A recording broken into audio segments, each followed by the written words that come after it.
Hi, and welcome back to the latest episode of Inside Great Lakes Sailing. My name is Greg Normand, your host.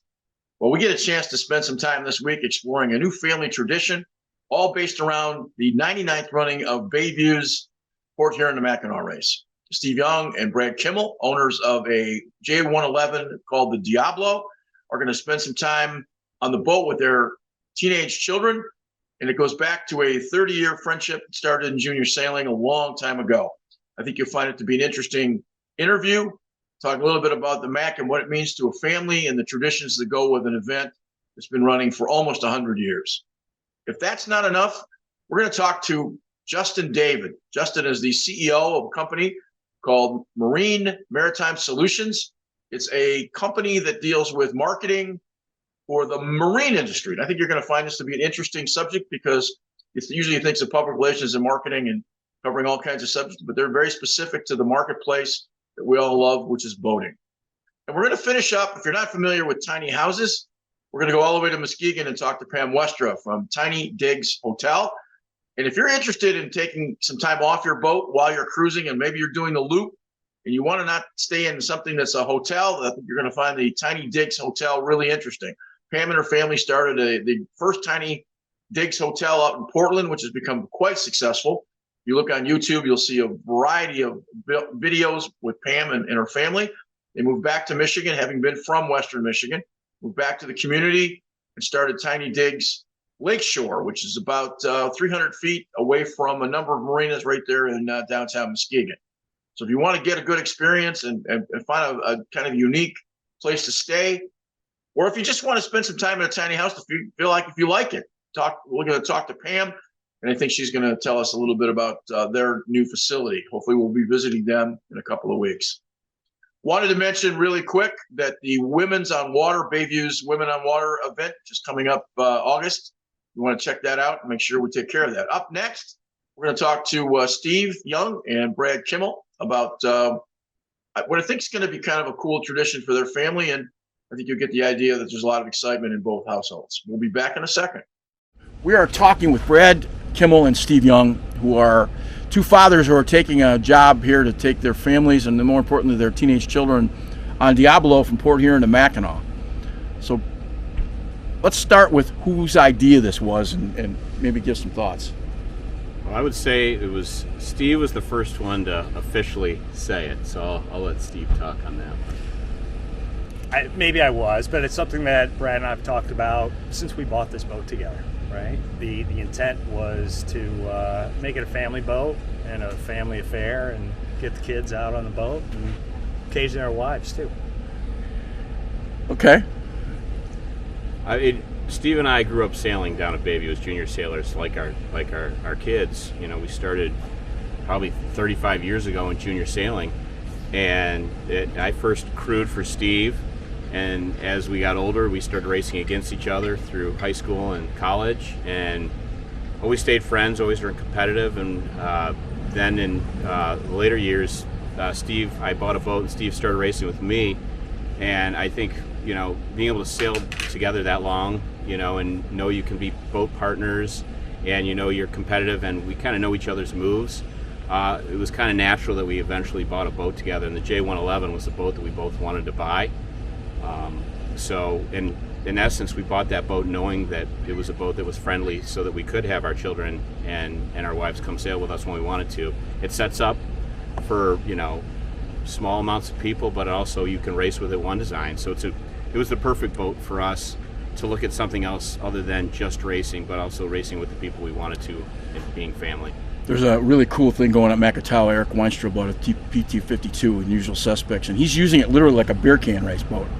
So he's out on Thursdays with his family racing, and they just did really well at the Queen's Cup. And it's not a pro crew like it might be on Heartbreaker and some of the other DeVos boats and some of those things. So it's really kind of neat. It's a different kind of an approach to the process. Do you think your kids understand the tradition that you're building, or more importantly, this tradition you're starting? I think they appreciate it, right? I don't know that they fully understand it yet, right? I think a couple more years on the boat, a couple more of these races under their belt, I think they'll start to appreciate it more, right? But it's certainly something that they've shown interest in for a long time. They've been asking us for years to come on this race, so it's something that they've been working up for a while. I think they understand it to an extent, but I think that appreciation and understanding will grow with more time on the boat. Obviously, they're excited to sail the Mackinac. They haven't quite learned the commitment on working to get the boat prepared yet, but they're learning that too. It's not always fun and games. It's the preparation. It's the understanding. It's the crew camaraderie. Bringing 3 of our children into our existing crew and having everybody still feel that they had a place on the team. You know, we did lose a couple people through that process. Was tough, but the crew, everybody gets along on our boat like a family. I think we didn't select our crew because, again, it was fun, family, but also competitive sailing, and all those elements together were successful and very similar to that TP52. You know, this isn't our day job, so we go out there, we want to have fun and have memories. I mean, I've raced 29 Port Huron Mackinacs, and I will say one of my best memories is racing with my father, you know, on my first Mackinac. And I hope that they have that same experience. It'll be something they'll remember for a lifetime, for sure. You mentioned your crew's a family, but it turns out that blood's thicker than water in this case, because real family is real family in this case, because the guys you displaced obviously are not relatives, but you're replacing with your kids, so that's kind of cool. I think the comment about the crew is an important one, right? We've got a great group of guys who I think they do anything for us and also for these kids, because we asked them, to a crew member, are you okay with this? And every one of them said absolutely. They're looking forward to it as much as we are. So it says a lot about the team that we have. Okay, so let's talk about the dreaded coach-child event, because a lot of times you've heard whole so terrible stories about Little League fathers, those kinds of. You guys are captains in this case. I'm assuming one's a skipper. Are you equal skippers? One's a tactician. We're co. 50-50. Yeah. So you have co-skippers now with a slightly different crew. Does the kids getting on the boat, do they understand what it's like to be directed in that situation? And talk to that a little bit, because I think that's got to be an interesting dynamic. Go ahead. Well, I was going to say, it's one thing if you're sailing on a dinghy and those guys are sailing on their own as a skipper and a crew, and we're on a crash boat trying to coach them. It's another thing when they're on the boat with us and we're all one team. And I mean, we're responsible for their safety, you know, out on the lake, which is a huge thing. And I think you don't understand the magnitude of that until you experience your first storm or heavy winds, or even in some cases, no air when you're sitting around bobbing around. But all of them have had pep talks coming into this, and what we're trying to teach them isn't just about going fast. It's about understanding basically safety at sea, understanding crew, understanding weather, and I believe they're taking that very seriously, and they understand that anything can change at any given moment when you're out in the middle of Lake Huron. And if they don't have that experience and they don't listen to us, it puts everybody at risk.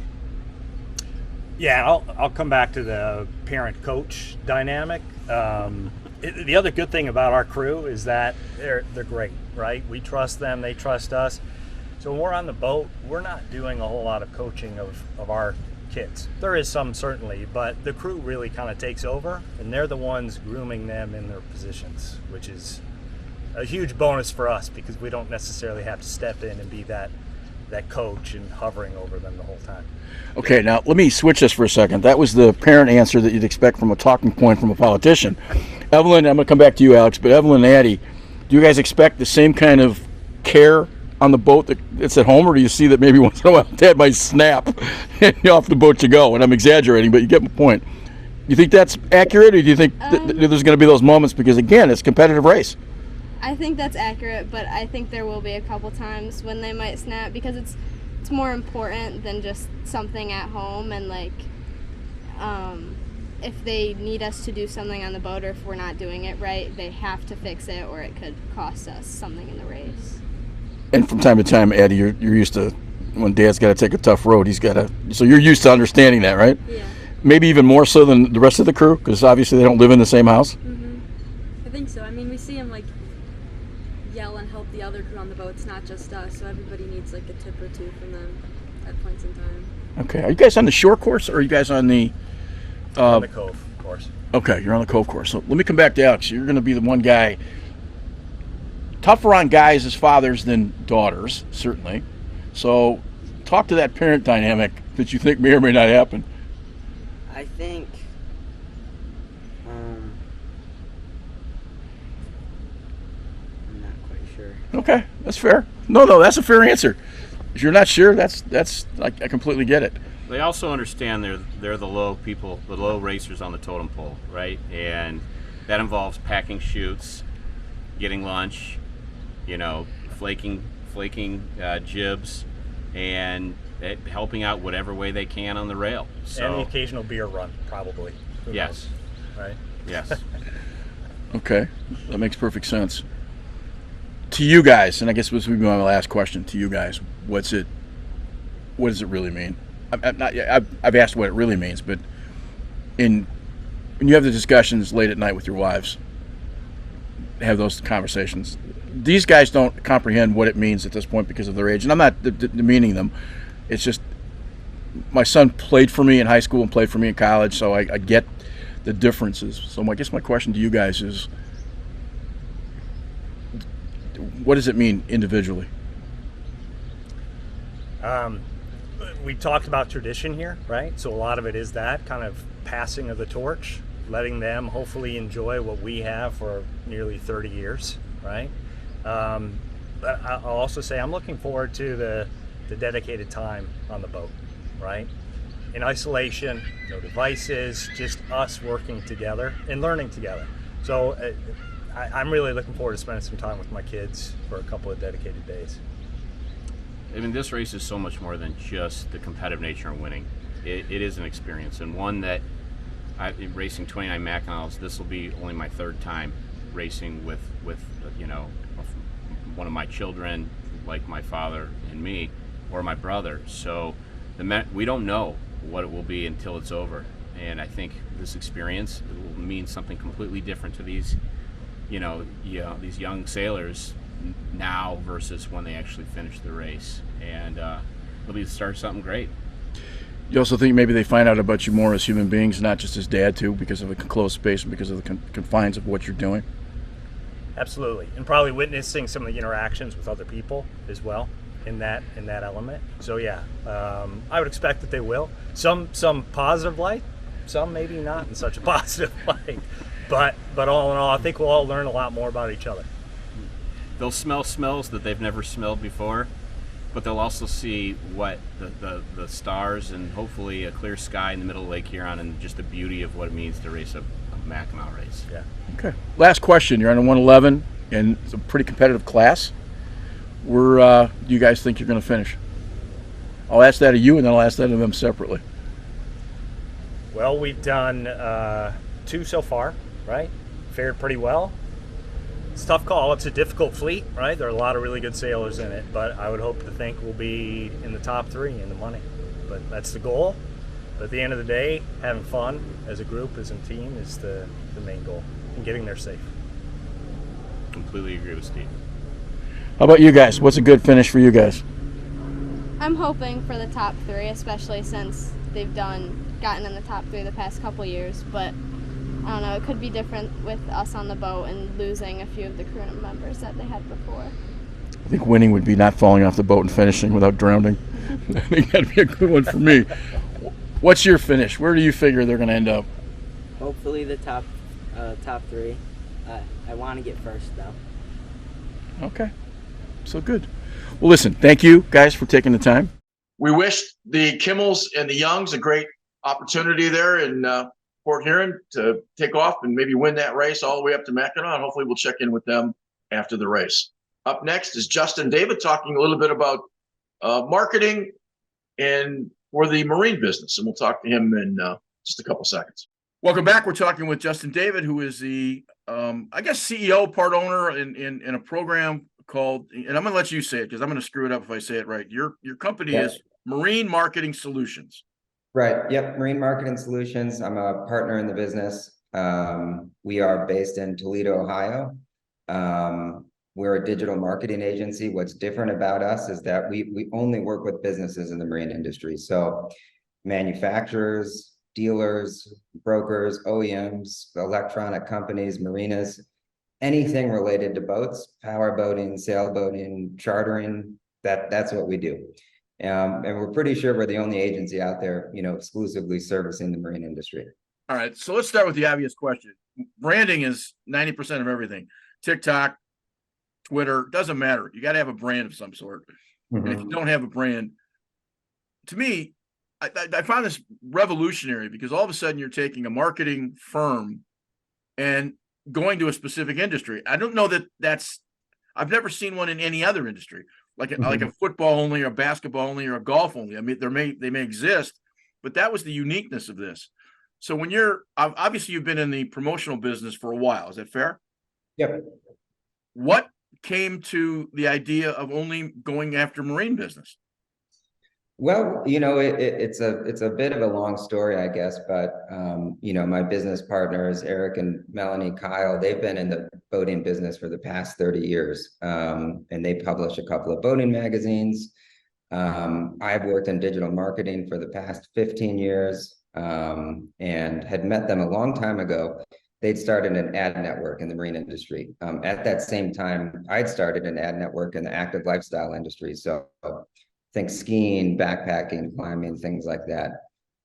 What I saw from working in the active lifestyle industry was that it was a really small industry, wasn't super sophisticated on the digital side of things. And as that industry grew exponentially over the past decade, there was just a huge demand for those types of services. I'm a very passionate sailor, have become absolutely obsessed with it over the past, 5, 6, 7 years. And, through knowing the Kyles and conversations that we had, realized the marine industry, there was no one at a very high level servicing them with, digital marketing solutions. So there's a huge demand. I love the industry. I also believe that it's going to keep growing. I think it's super important that we keep getting new people into it, whether it's a weekend dinghy sailor or someone that's interested in fishing, anything that gets people out on the water, is our mission. And we're just trying to help marine businesses grow and stay up with all the trends, because digital marketing changes every day. Right? I mean, I can't tell you how many times a client will ask us a question about something that Google changed, for example, that we didn't know about because it just happened last week. So it's a super interesting space to be in. And, every day is different, and it's just a lot of fun working with marine businesses. The Eric you mentioned is from Scuttlebutt, so we should Yep. mention that, which is local, obviously, here. We're talking to you in Colorado. That's right. I live in Colorado. I'm the only one that, on our team that isn't in our office. I work out of a co-working spot here in Boulder where I live, but, I make it out to the office several times a year. And of course, I'm at all the, major boating events and shows and things like that, and try to get out, to different places to go sailing and see clients as much as possible. When I saw the advertising for this, I just thought of the ultimate niche market in this whole. I mean, you're obviously branding and providing marketing solutions for such a small area of the recreation landscape, because obviously it's a very large landscape. Are there particular problems related? Not problems. Are there opportunities? Maybe is a better way to put it. But are there specifics to the marine marketing business that might not necessarily show up in other outdoor activities and recreational sports that you might be marketing for? Yeah, I mean, I think, one thing we talk to a lot of our clients and partners about, they'll have had experiences in the past with working with a marketing agency, and a lot of times they'll have seen poor results. The marine industry, if you don't understand that, if you go to Google, for example, and you put in "let's target boaters," it's going to target someone that owns a kayak, and it's also going to target someone that has a 40-foot, power boat. So, I would say that's one of the first challenges, and that we help our clients address is, hey, there's a huge difference between someone that might be into saltwater fishing that lives in Florida and someone that, sails in the summer on Lake Michigan.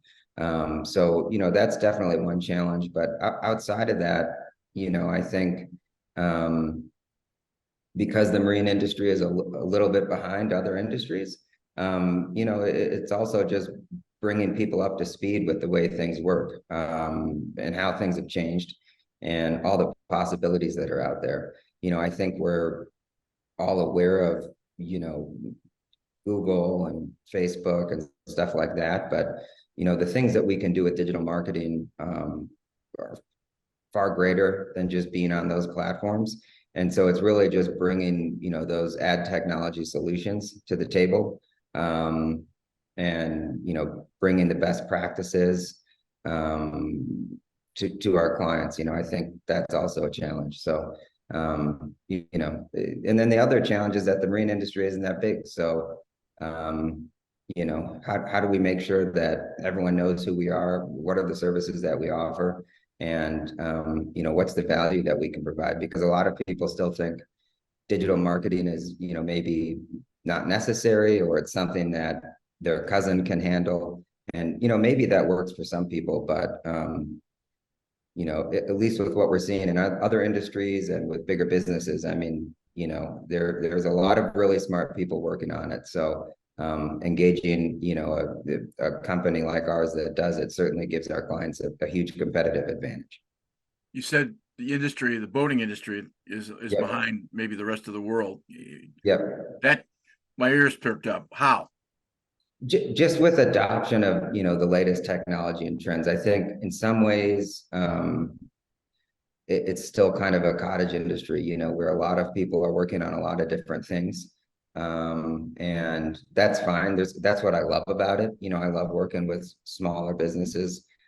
I also like working with bigger businesses, but it's not an industry that would be like insurance or something, right? Where they're obviously on the top of all digital marketing and advertising trends. I mean, like I mentioned, a problem we'll see a lot with, smaller to medium-sized companies is that they might just have someone part-time that does their marketing on the side. And there's nothing wrong with that, but there's so much more that, we can do. And it's just bringing people up to speed, letting them know that, hey, there's all these different things out there. It's not just setting up a Facebook page. It's a lot more than that. And, that's very exciting, but there's also, that educational piece that we bring to our clients as well to say, hey, we can do all these different things. But what is it that we're trying to do? That's where we always start with our clients, because we really look at ourselves as a partner. But once we kind of know where it is that they're trying to go, we can help them navigate advertising on the internet, which quite frankly is the Wild West. I mean, it's a crazy place out there. So, there's a lot that goes into it.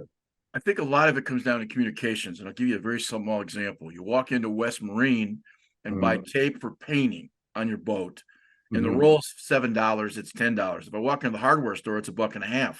Right. And so I walk into the hardware store and buy it because I'm not going to spend $10 for it. Yet my friends will spend the $10 because they don't know where else to go.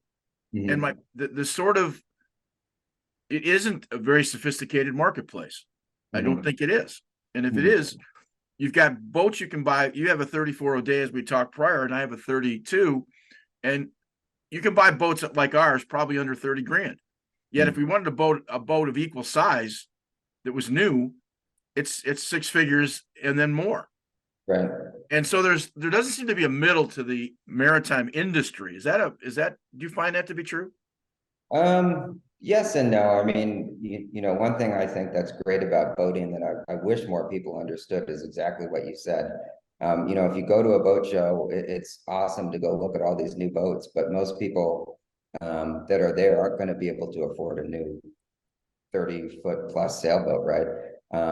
But if you're willing to spend the time, and that's part of the fun, to go out there and bring something back that maybe hasn't been used for a while and really get into it, there's tons of opportunities. There are people from all walks of life involved in boating. I think that when most people think about it that aren't in the sport, the image that comes to mind is, some really fancy boat and yacht clubs and stuff like that. But I think there's a middle ground. There's people out there doing it. It's just an awareness thing and getting people involved in it, because there is a barrier to entry to getting out on the water. You have to have a boat, right? So, or know someone that has a boat and introduces you to it. Is marketing to power boaters different than marketing to sailors? Absolutely. Yeah. I mean, they're very different markets. The majority of the marine industry is power boats. Sailing's a small segment of it. I think one thing you'll hear from a lot of people that work in marketing in the marine industry is that sailors are kind of cheap, right? Because a lot of sailors are do-it-yourself kind of guys. I mean, I am. That's the type of boater I am. And and that's true, but that doesn't mean that there aren't products and services that I'm going to pay for, because I do. I'm just more selective about it. And that's certainly not true of sailors in general. There's all sorts of sailors. I've been on several delivery crews where we've moved someone's sailboat from the East Coast down to the Caribbean, and I can tell you that person's not cheap, because that costs quite a bit of money. So I think there is a difference. I think in general, you'll find sailors are more likely to, maybe engage in the maintenance side of things, but power boating is a different thing too. So there's obviously power boaters that love doing that. There's just a whole lot more of them. And so I think it captures a, greater segment of the population, and there's just more different types of people doing it. So Just curious, since we're a sailing show, do you have any customers you work with in the sailing industry at this point? yeah, we do. We have several clients that we work with on the sailing side of things. I'd love to work with a whole lot more, because I love sailing. But it's our clients are a mix of power boating and sailing companies, and it's also a mix of B2C and B2B. So I would say the majority of what we do is on the business to consumer side for power boating companies, or marinas or other ancillary services. But we certainly work with other businesses who are targeting businesses, and we do have a handful of clients that are exclusively in sailing as well. Just from an example standpoint, and if you want to name the company, that's fine. What are you doing for a specific sailing company? What's the kind of things you do?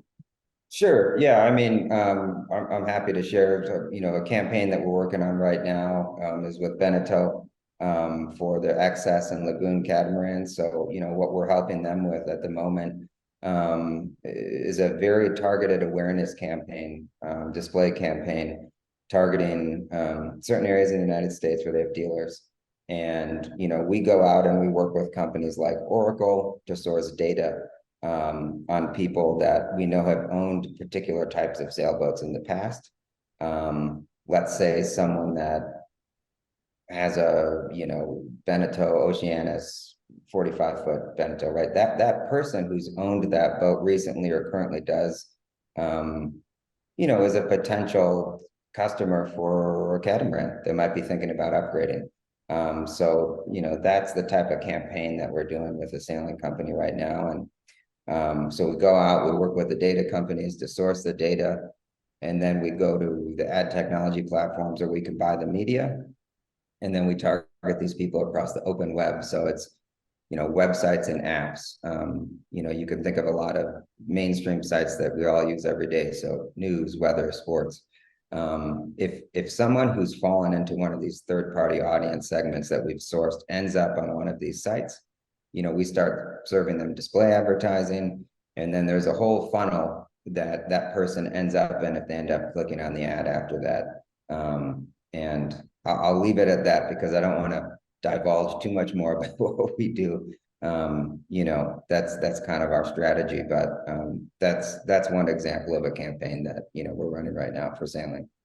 Targeting the specifics is important, and our show alone, I can interview Ben Ainsley, the best sailor in the world, and I get 1,000 hits, and I see a guy that's grinding a sailboat with his, he's fixing up a sailboat, and he gets a couple 100,000 hits because he's got a palm tree and a pretty girl in the movie. Right.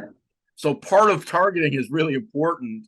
Yeah. Again, we're doing this as a labor of love, but if we had a marketing promo type of thing, I think we'd be more successful. But here's my question. Do you charge an hourly rate? Do you charge on a contract? Do you charge on the size of how large the bill might be? You're doing a $40,000 this, that, or the other. How do you charge folks? And what's typical? Yeah, so the answer to that is there's multiple different ways we charge for what we do. So some of them, digital advertising that we sell gets sold on a fixed CPM, that's a cost per thousand impressions basis. Some of the stuff that we do, let's say Google search, for example, we have a management fee based on the total amount of spend that the client spends on advertising. We do creative, we have creative services, so that's sold, basically it's on an hourly rate, but it's a packaged rate for the different types of creatives that we sell. So it's all over the place. Our average client right now is spending around $7,000 a month on advertising with us. And at that level of spend, we're managing pretty much everything. So part of that money is, going towards our management fee, but then the majority of that budget, goes towards us purchasing media, whether that's on Instagram or programmatically through one of our ad tech partners or on Google search, or if we're geofencing a boat show, it just, the budgets get spread out that way. So, I threw out that number. That being said, we do work with smaller budgets as well. Our packages start at $1,500. So, a lot of people might just engage us for a big boat show, like the Miami Boat Show. To run a campaign during that event's going to start at $1,500 and go up from there. The way digital advertising works, like that kind of digital advertising, the more you spend, the cheaper it gets on an impression basis. So there's always an incentive to spend more, but you don't need a huge budget to get into it. But certainly, if someone has a smaller budget, let's say a couple $100 a month, a lot of these tools, Google and Facebook in particular, are really open to anyone. And there's nothing wrong with someone getting on there and setting something up on their own and, seeing how far they can get with it. Last couple questions. You mentioned that the marine industry in general is a little behind other, recreational marketplaces. Mhm. Are the marine marketing folks, do they understand the sophistication of the marketplace? And are those looking for help in the marketplace for marine activity, are they sophisticated, or are they kind of behind and that's a sort of a catch up and you spend a lot of time in education? Yeah, no, and I'd like to say first, there's a whole lot of super sophisticated people working in the industry. No, But I'm being general. yeah, but there are also a lot of people who just haven't been introduced to this yet. So a big part of, I feel like, of what we do is, educate people, to bring people up to speed. But, a lot of people too, like I mentioned earlier, have engaged marketing companies in the past, and it's not that they're not sophisticated. They're not marketers. They're trying to hire a marketing company. But the problem is that they hired a marketing company that doesn't know the difference between a powerboat and a sailboat, and that those are different people, and I think that's the real pain point that we can help address, is just understanding how to do it, because the types of things I would market to you are going to be very different than someone that might live in Kansas and has a pontoon boat that they use 6 times a year. But if you hire a regular marketing company, they're just going to say, well, their boaters are the same person, and I think that's what we're really trying to bring to the industry, is that level of understanding and sophistication, and pairing that with working with all the best ad technology, companies that are out there today, which no one else in the industry really is doing that I'm aware of. So, that's what we're trying to do. When you're dealing with sailing companies and they find out you're a sailor, does that ease that initial attention up front, because at least they know you have some clue what it's about? I would hope so. It certainly makes it easier to talk to people, and I just love talking about boats, so it's fun for me too. It's easy to do something, I feel like, for work, and to do a really good job if you're passionate about it. So, and that's what's cool about everyone on our team. Everyone is a boater. We all love getting out on the water, and it's just a super fun industry to work in. Well, cool. Well, listen, how do we get a hold of you? Number one, you're right underneath your picture here. There'll be a Yep. a website, so they can contact through that website, I'm assuming. Yep, yeah, so it's marinemarketingsolutions.net.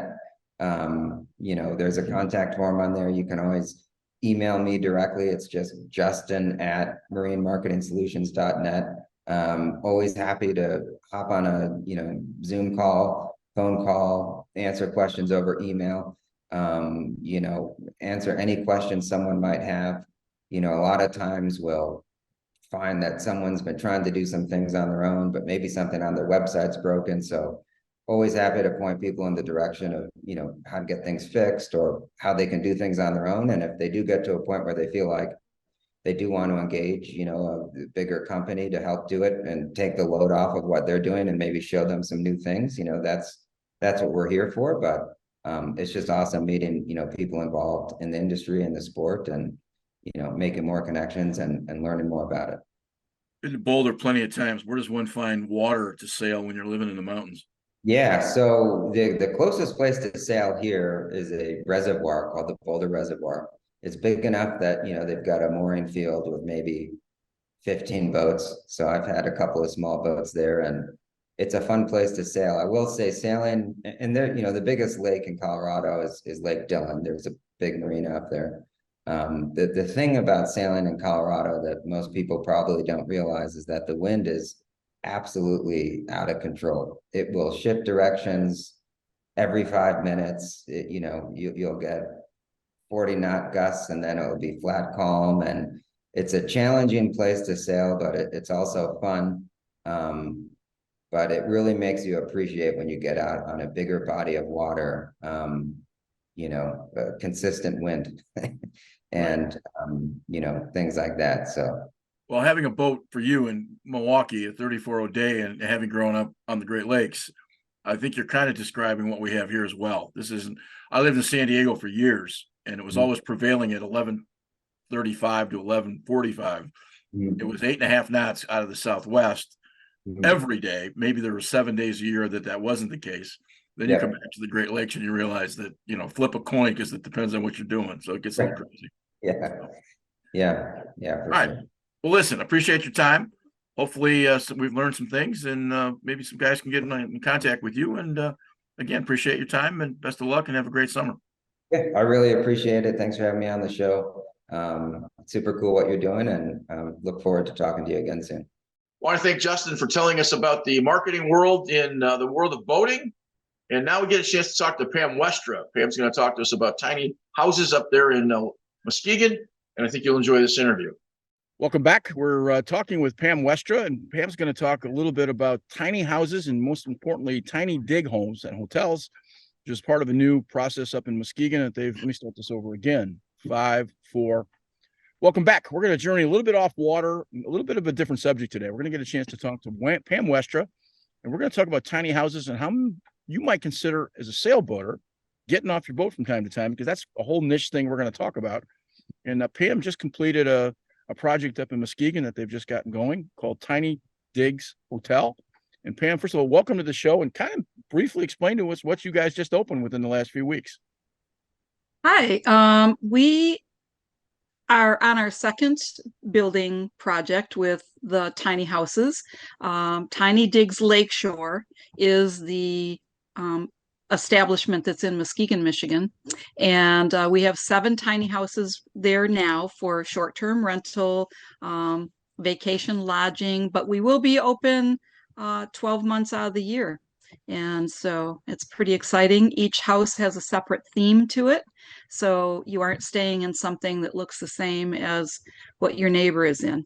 So each one has its own theme and is very different from the next. Okay, now this started in Portland.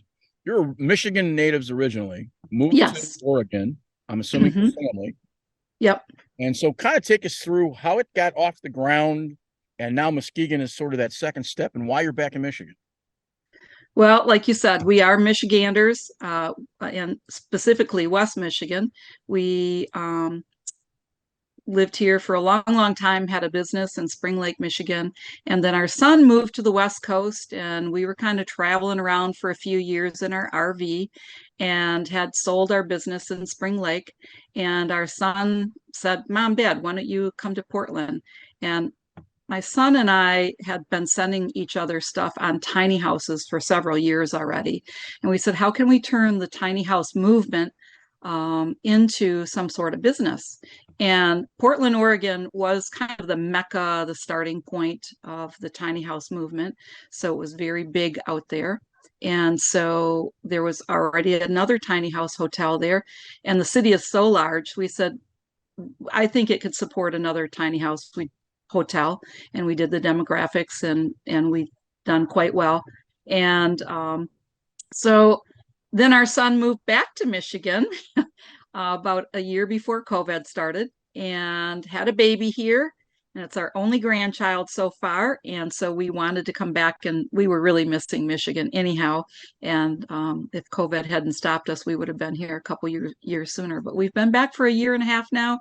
But we worked with the city of Muskegon for about 2.5 years, getting this project off the ground and approved, and going through zoning and planning, and the commissioners. And yeah, they really welcomed us with open arms.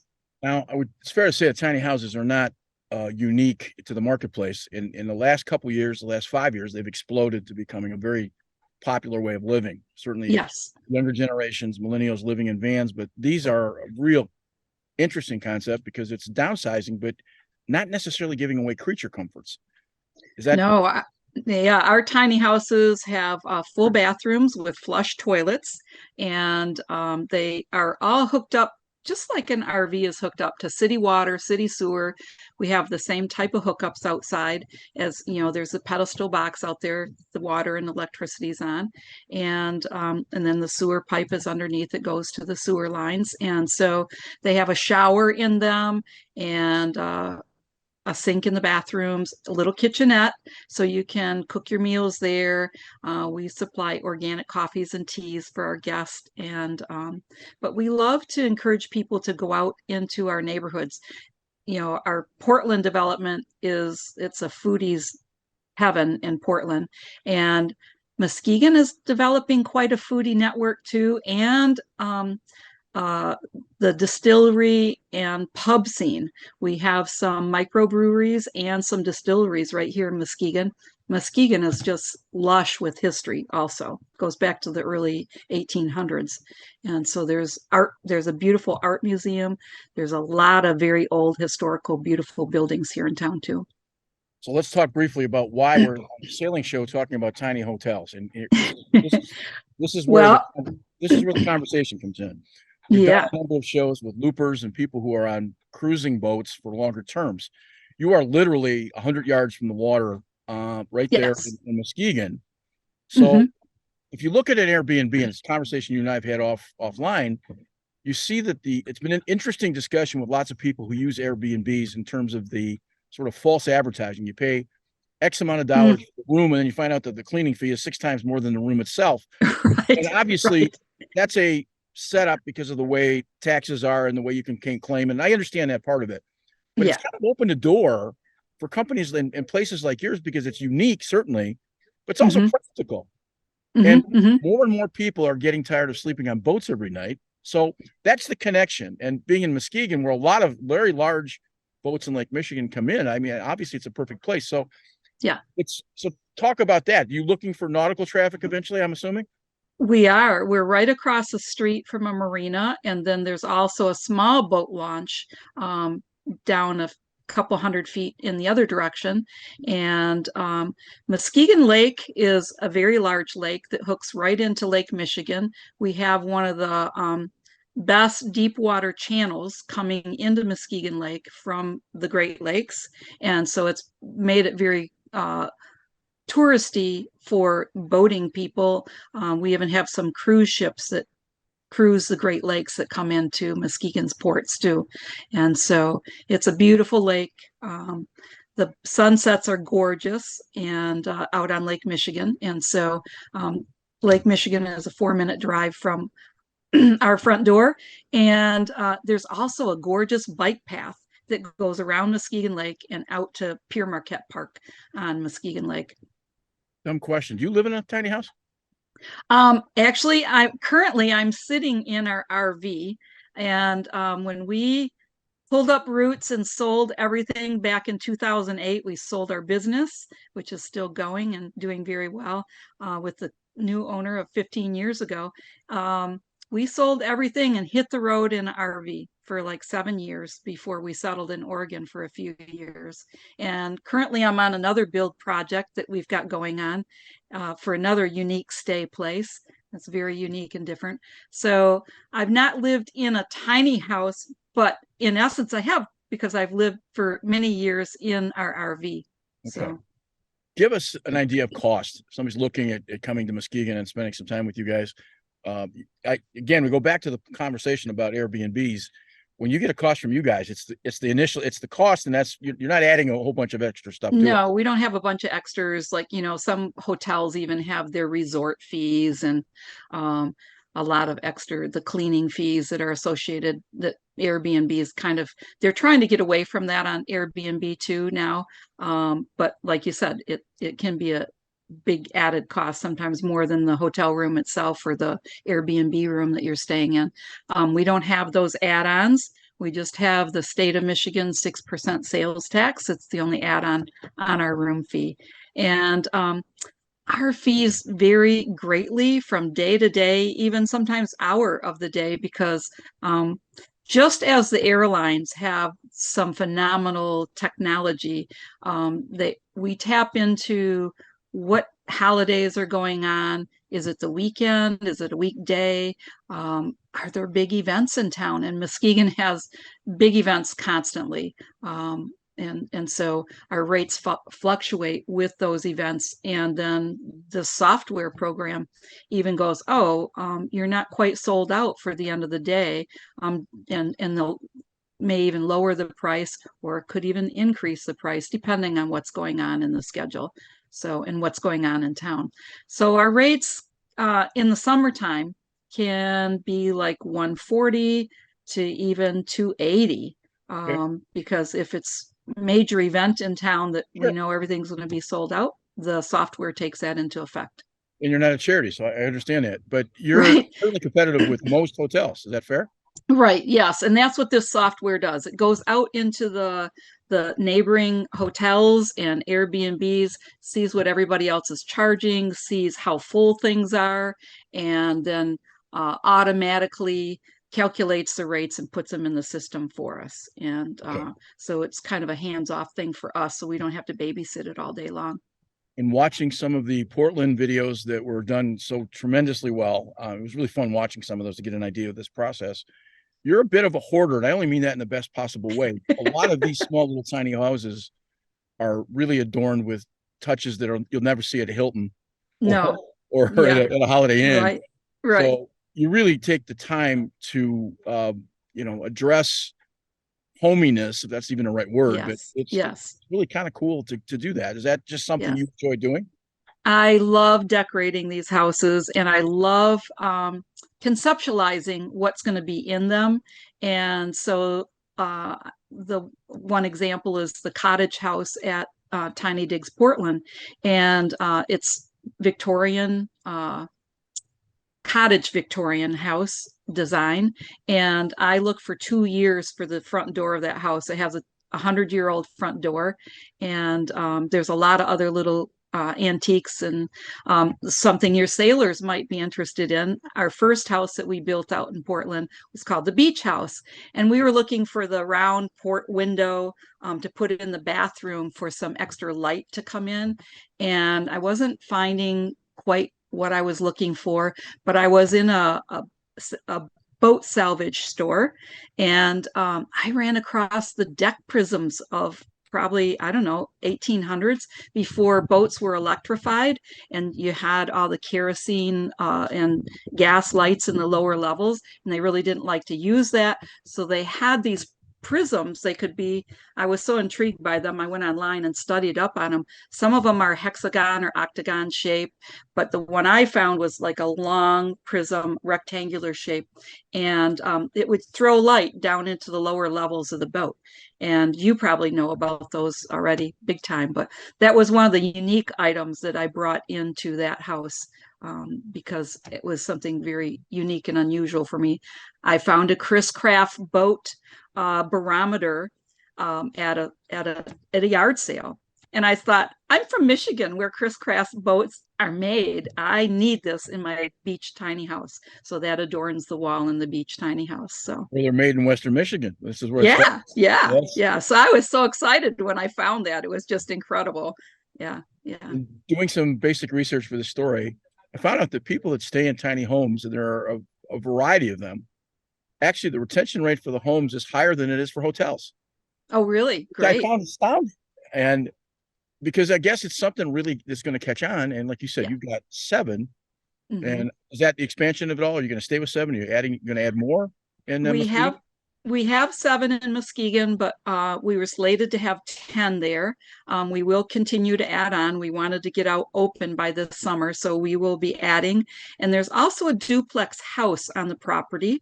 It's a 100-year-old home that we promised the city we'd be making the small half of that duplex into an ADA compliant for the handicapped people with disabilities, for their accessibility and so their enjoyment too. And then the larger 2-story side of that house is very open. And so the upstairs will still have a bathroom and bedroom, but the downstairs is very open.